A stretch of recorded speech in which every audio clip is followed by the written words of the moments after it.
तीन लोग मिलकर करने वाले प्रैंक। चाय में डालने वाले नमक, चाहिए नमक डाल।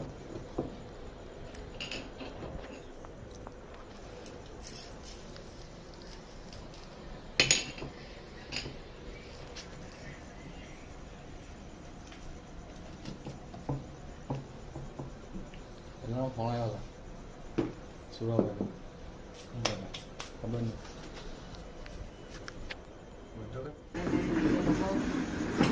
ચેસ તો આ અમારી ચેનલ પાર્ટી ખાતી છે ફોકટની તને ઓછી આપી એટલે તો મેને ચાય બનાવી है કોણે બનાવી ભાઈ મેં જ બનાવેલી है ચા મેં જ બનાવેલી है ચા બરાબર આ ખાલી ગેસ ચાલુ કરી આપેલો હા ને આ ચા ચા કહું યા ઓડિયો આ લાગે મીઠું લાગેલું એ હું આપેલું હે